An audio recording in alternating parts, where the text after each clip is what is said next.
one reason to study prophecy and study the promises that God gave that he fulfilled is to see his faithfulness.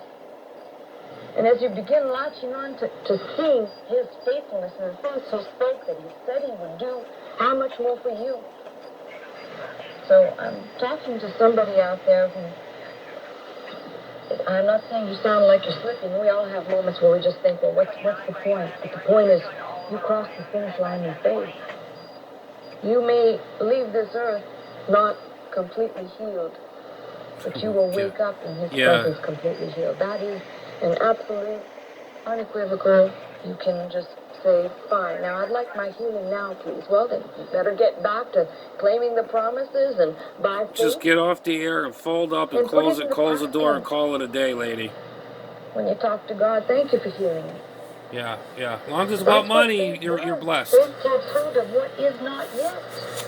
Thank you for healing me. Isn't that the old saying goes, God is not really money? Well, evidently she's... So I can tell you money to her is like God, I guess. It's real easy to let go.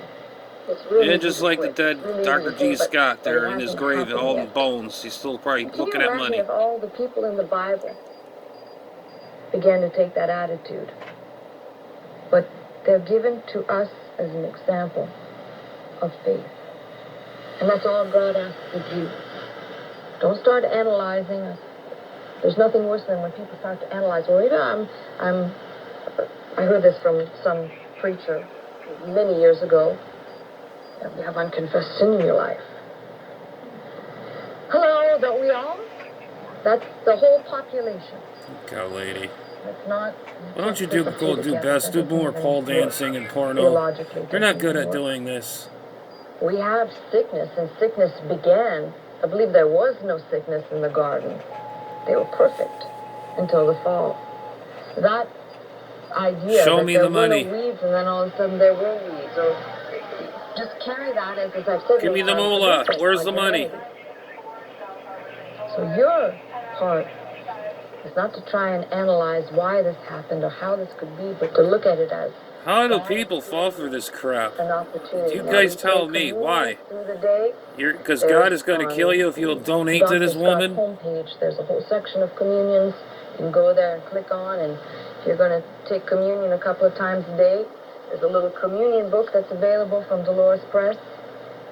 If you just want to sit and read. Most of you who've been listening for a long time know most of the staple scriptures from Isaiah 53 and from the writing in the New Testament of Peter and from Corinthians. Then you get yourself a concordance and start looking up all the different places where the Lord has healed. This guy's been dead since cell phones were flip phones back in the day. Come on. This guy's been dead. Put a nail in this ministry and get it over with.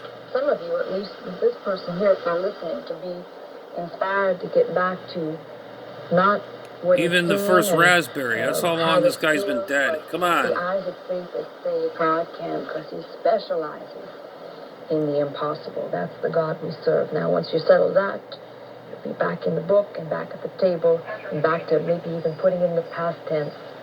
I don't even want you to go to the table and you want to say, with his stripes I was healed. That's fine, but wake up in the morning and say, I am healed. Or thank you, Lord, for my healing. Wow, that's one thing that made sense. I know you're going to do it. It's just a matter of time, and I'm going to keep thinking that until you accomplish that which your word does declare, forever settled in heaven. Get on the telephone.